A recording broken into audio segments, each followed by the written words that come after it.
Boa tarde, eu sou Sônia Rabelo e há muitos anos, décadas, já trabalho com direito urbanístico e as matérias colaterais. Eu, na verdade, iniciei esse trabalho e estudos com direito urbanístico por duas vias.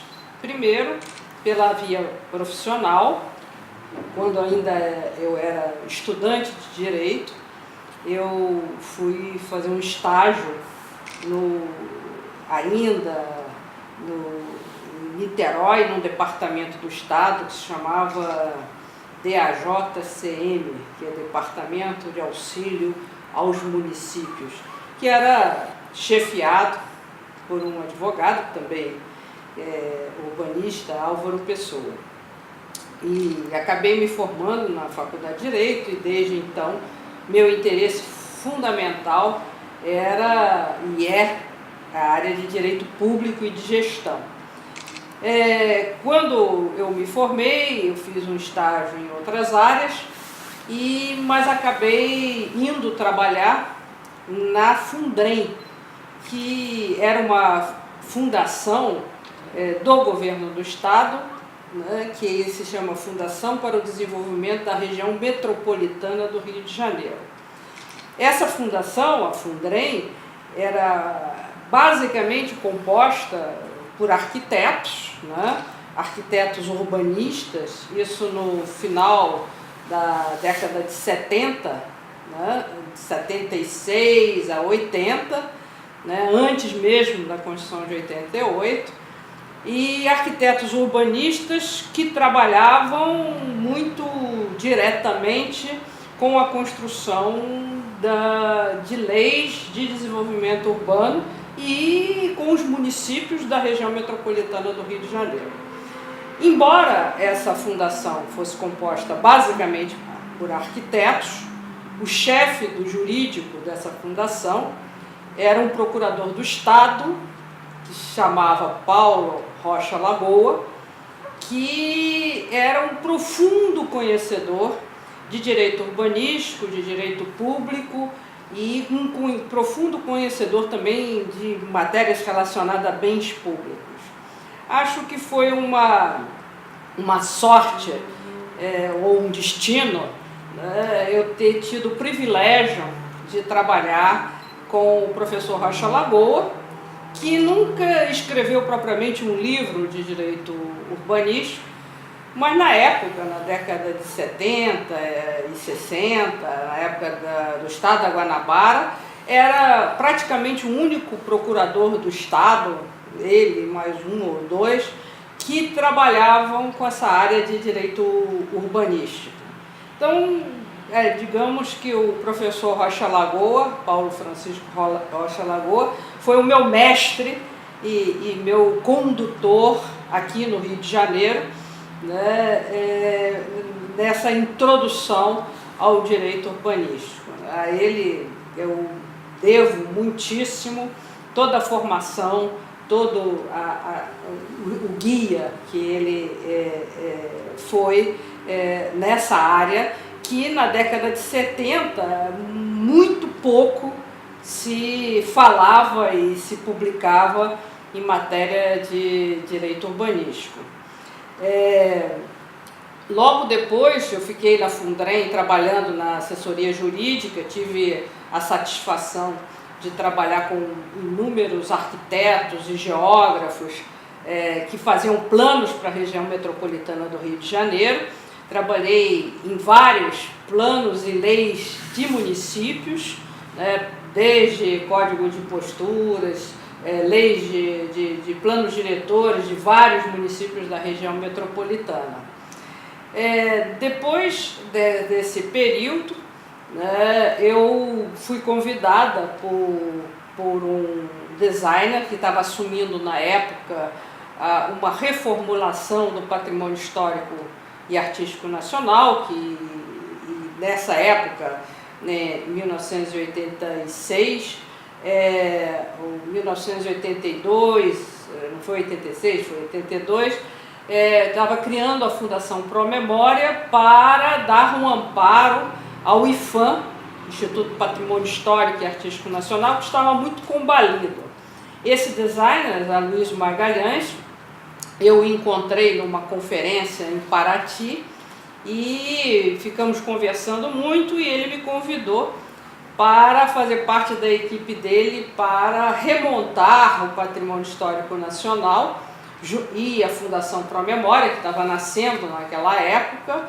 E aí eu saí da Fundrem, pedi demissão da Fundrem, para ir trabalhar no IPHAN, no Instituto de Patrimônio Histórico e Artístico Nacional e Fundação Nacional Promemória, montando a área jurídica nacional dessa instituição.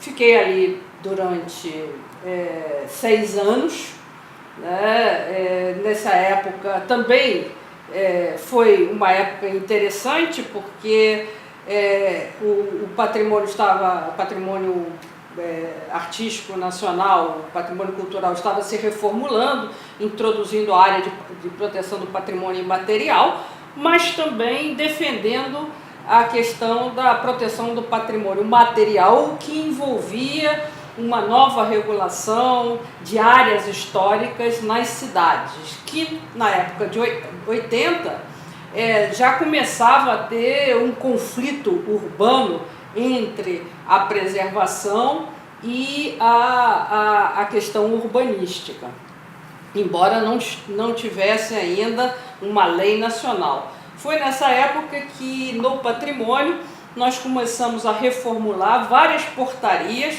para a proteção de centros históricos, portarias que envolviam, de certa forma, uma regulação de uso do solo em várias cidades brasileiras, como em Belém do Pará, Manaus, aqui no Rio de Janeiro mesmo. E então, trabalhando nessa área do patrimônio histórico nacional, eu continuei, digamos assim, tendo um contato com a questão urbanística das cidades, sobretudo com aquelas que tinham áreas históricas, centros históricos, que na verdade são quase todas as cidades brasileiras. Fiquei 6 anos nessa área do patrimônio e em determinado momento resolvi fazer uma outra saída na minha carreira jurídica. Fiz concurso para a Procuradoria do Município, que estava começando também, a Fundrem estava começando, eu comecei com a Fundrem, o Patrimônio Nacional estava se reformulando, criando a Fundação Promemória, e eu participei dessa fundação, e a Procuradoria do Município, que ainda não existia no município do Rio de Janeiro, por conta da fusão. Eu participei, enfim, fiz o primeiro concurso para a Procuradoria do Município e fui da primeira turma de advogados da cidade do Rio de Janeiro e por isso nós tivemos a oportunidade de, junto com mais 20 colegas, de montar a Procuradoria do Município. Evidentemente, eu fui logo para a área da Procuradoria de Urbanismo e Desapropriações, que recebeu um acervo de mais de 3.500 processos da Procuradoria do Estado, entre processos de desapropriação e processos de urbanismo, e aí fiquei na Procuradoria por mais de 15 anos e tive a oportunidade de trabalhar então diretamente com a cidade, né, do Rio de Janeiro, e diretamente com problemas urbanísticos, desde problemas urbanísticos diretamente ligados ao uso do solo, como também problemas de gestão da cidade, problemas relativos à dívida ativa, transporte, serviços públicos, e problemas jurídicos de toda a ordem, como uma cidade metropolitana do Rio de Janeiro tem. Depois eu saí da Procuradoria, me aposentei da Procuradoria do Município e passei alguns anos só com a minha vida acadêmica, que era uma coisa paralela a essa história, né? E na década de 2000, já em 2000, eu tive a oportunidade de de exercer um mandato, meio mandato, como vereadora da cidade. Como eu disse, essa minha vida profissional que ficou muito marcada por uma dedicação ao serviço público, né? Durante 30 anos eu trabalhei numa parte do meu dia principal, fundamentalmente como servidora pública, né? A outra parte pequena, eu me dediquei a ser professora da UERJ, que é a Universidade do Estado do Rio de Janeiro. Eu comecei a dar aula lá em 1980 e me aposentei em 2011, fiquei 32 anos na UERJ. Comecei como professora auxiliar, ainda quando a UERJ era fundação, depois fui professora assistente, fiz o mestrado, fiz a livre docência, fiz o doutorado, fiz os concursos todos e finalmente em 2000 eu fiz já com mais tempo, porque eu tinha acabado de me aposentar da Procuradoria do Município, eu fiz concurso para professora titular de Direito Administrativo na UERJ e fiquei lá 10 anos ainda depois do concurso. Completei, digamos assim, a minha carreira acadêmica como professora de horário integral na UERJ, como professora titular de Direito Administrativo. Eu dava Direito Administrativo no curso de graduação e a partir de 1992, quando a UERJ abriu a Faculdade de Direito da UERJ abriu a primeira pós-graduação que ela abriu ainda na década de 90, que havia muito poucas pós-graduações em Direito no Brasil, ela abriu uma pós-graduação específica sobre Direito da Cidade. E aí eu comecei a dar aula também na pós-graduação, primeiro no mestrado, porque só tinha mestrado, né? Depois eles abriram o doutorado, eu continuei dando aula no mestrado e doutorado, até me aposentar lá da UERJ em 2011, ou 2012, se não me engano. E aí foi essa a minha trajetória, sempre ligada ao direito público, né? E por uma condução do destino, eu acho que nesse ponto, um pouco escolha, porque no fundo eu sempre gostei, sabia que eu gostava de direito público, né? E um pouco as oportunidades que foram surgindo e nessas oportunidades as minhas escolhas e opções, né? No caso, então, da sua formação acadêmica, quais foram os temas dos seus trabalhos de mestrado e doutorado? Basicamente, os temas, eles nesse mestrado e doutorado de Direito da Cidade, embora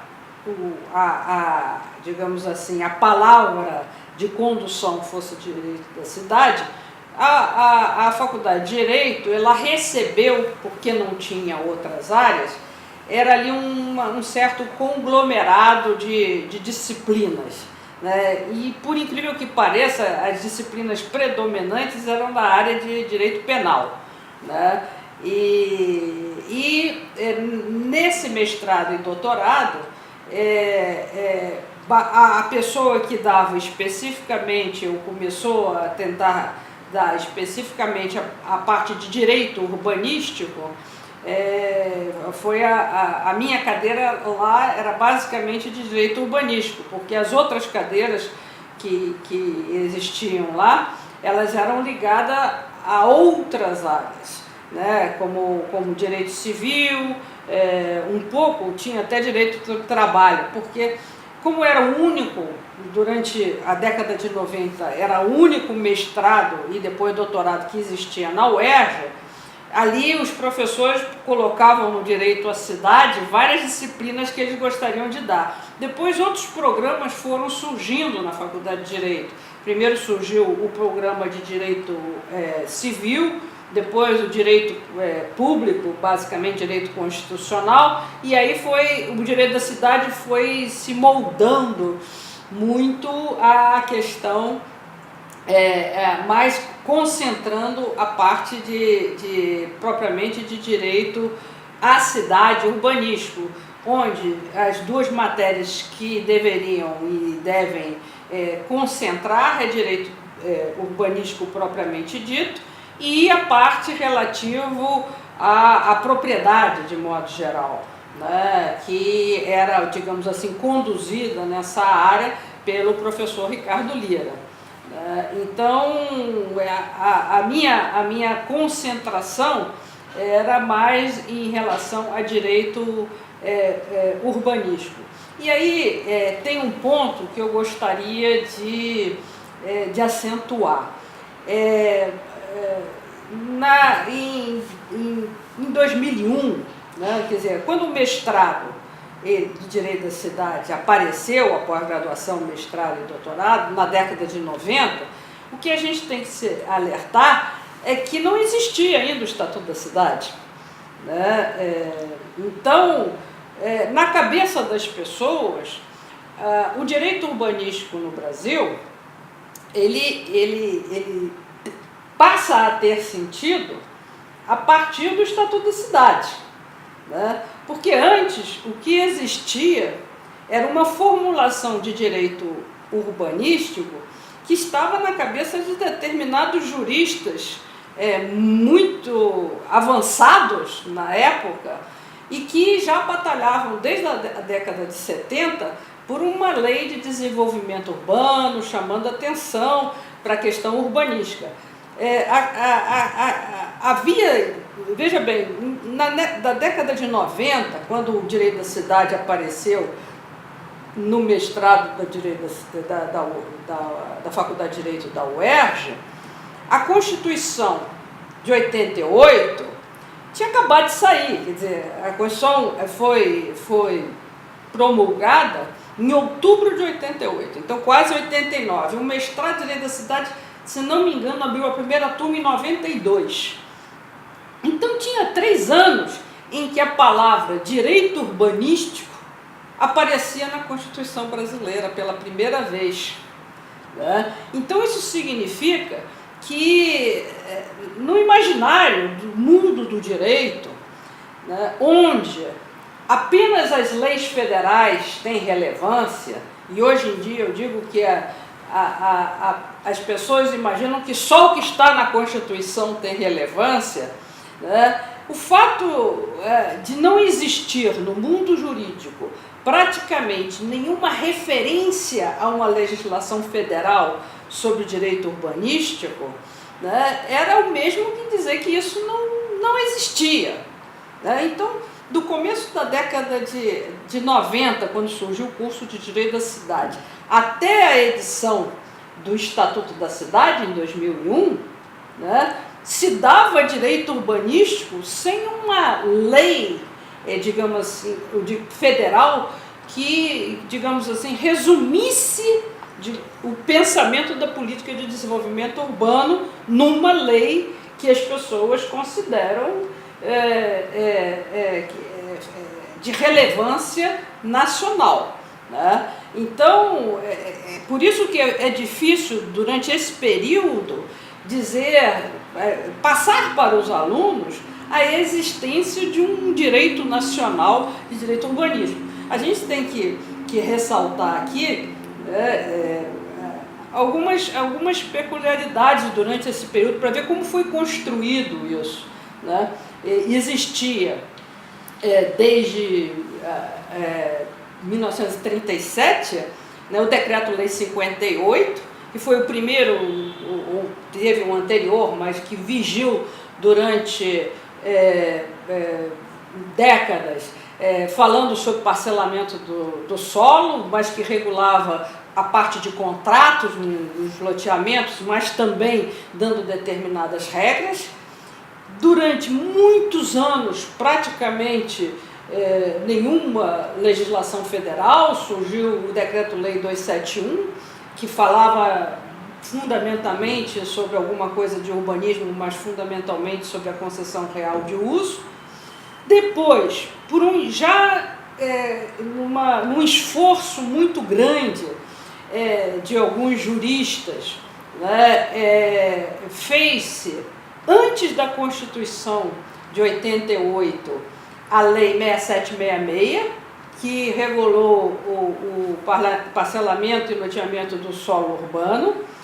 Essa lei 6766 é de 1979, e em 79, portanto, praticamente 10 anos antes da Constituição Federal, que permitia, que veio a permitir uma lei federal sobre urbanismo, e nessa época se discutiu muito sobre a constitucionalidade dessa lei 6766.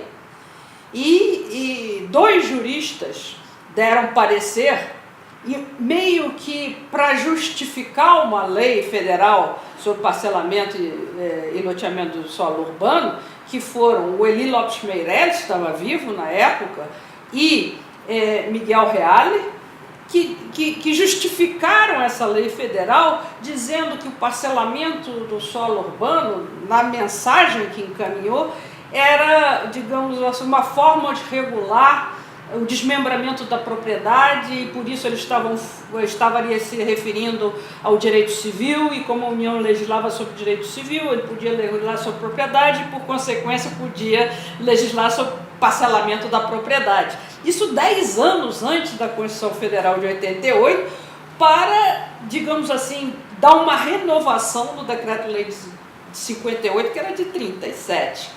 Então, você vê que o direito veio tentando trazer para o nível federal uma regulação macro, né, que depois veio o movimento de reforma urbana, conseguiu introduzir no artigo 24 a possibilidade da União legislar uma lei nacional sobre direito urbanístico, e a partir daí, sim, é que por mais 10 anos, né, praticamente, mais do que 10 anos, 12 anos, para sair a lei do Estatuto da Cidade, né, que é de 2001. Né. Então, nesse sentido, o Estatuto da Cidade, que, imagina, naquela época, enquanto isso estava se dando aulas de direito urbanístico sem uma referência. Agora, depois que saiu o Estatuto da Cidade, o que é interessante é que muitos juristas resumiram o direito urbanístico ao Estatuto da Cidade, o que também não é verdade, né? E o que é interessante é que quem trabalhava fundamentalmente muito com o direito urbanístico nem eram tanto os advogados, eram muitos arquitetos, os urbanistas eram os arquitetos chamados de urbanistas, e assim que houve a edição do Estatuto da Cidade, eu me lembro que eu fui a um seminário, né, e aí nesse seminário de planejamento da Associação de Planejadores Urbanos, quem estava falando sobre o Estatuto da Cidade já não eram mais os arquitetos que até ajudaram a construir, mas os advogados que passaram a falar. E logo depois da edição do Estatuto da Cidade, 2001, eu acredito que entre 2001 e até 2005, 2006, saíram no Brasil mais de 15 livros sobre direito urbanístico, mas os livros sobre direito urbanístico eram livros sobre o Estatuto da Cidade, e não uma questão genérica sobre direito urbanístico de modo geral.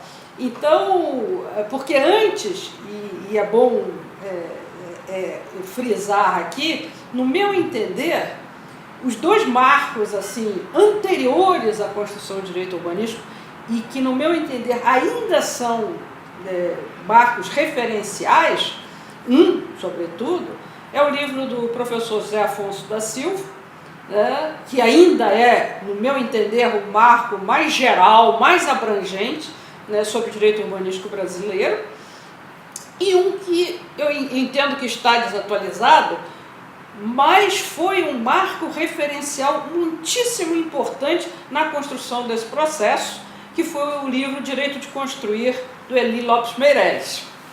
que hoje as pessoas não se referem a ele muito, mas ele é um marco significativo na construção desse direito urbanístico, porque o professor Eli Lopes Meirelles, ele foi um administrativista muito referenciado. Ele, digamos assim, foi a passagem dos administrativistas, direito público, direito administrativo, dos mais antigos, digamos assim, da turma mais antiga, Rui Cirne Lima, Bandeira de Mello, pai, Oswaldo Bandeira de Mello e outros administrativistas, e os administrativistas modernos, né, da nova geração, né, que Bandeira de Mello Filho, Maria Silvia Zandara de Petro, Odete Medauar, mas o marco dessa passagem foi o Eli Lopes Meirelles, no seu festejado livro Direito Administrativo Brasileiro.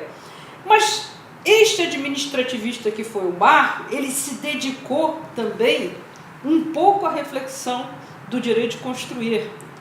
E isso influenciou a construção do direito urbanístico brasileiro, porque ele falava sobre, não só sobre o direito de construir de forma moderna, e não de uma forma pública e não de uma forma privada, mas também falava sobre o uso de bens públicos que compõem, por exemplo, que compõem a reflexão sobre cidade. Então o Eli, e como ele é ainda um marco do direito público brasileiro, e pelo fato dele ter escrito sobre o direito de construir, ele contribuiu muitíssimo, né, na construção desse pensamento sobre o direito urbanístico brasileiro. E quais são os temas que têm ocupado a sua atenção hoje em dia, além dos temas tradicionais aí ao longo da sua carreira? Há alguma coisa específica da sua experiência atual, por exemplo, através do Instituto Lincoln de Políticas do Solo, ou através do trabalho atual que você faz com associações de moradores? Há algum conjunto de temas que sejam mais relevantes para a sua atuação hoje? Eu acho que sim. Eu acho que, para mim, hoje, quer dizer, eu acho que o direito urbanístico brasileiro, ele teve um marco no Estatuto da Cidade. Eu acho que o Estatuto da Cidade, efetivamente, com tudo o que as pessoas possam dizer sobre ele construiu no direito brasileiro a mesma lógica que a Lei Nacional de Meio Ambiente construiu para a construção da lógica do direito ambiental brasileiro, que é a mesma lógica que o Decreto-Lei 25, que é muito antigo, que é de 37, mas que é o marco referencial na construção do pensamento da preservação do patrimônio cultural. O que essas três áreas têm em comum? Essas três áreas constroem um mundo dos direitos difusos, não os coletivos, mas os difusos, que estão profundamente interligados. Então, o Estatuto da Cidade, ele é essa referência. E ele traz vários pontos que ainda são não aplicados, né, e pouco compreendidos na lógica do direito urbanístico. E eu queria falar sobre esses dois que são hoje, digamos assim, a minha preocupação. Um é a integração do direito urbanístico, porque o artigo 2º do Estatuto da Cidade fala dos princípios e das diretrizes que devem reger o direito urbanístico brasileiro, né?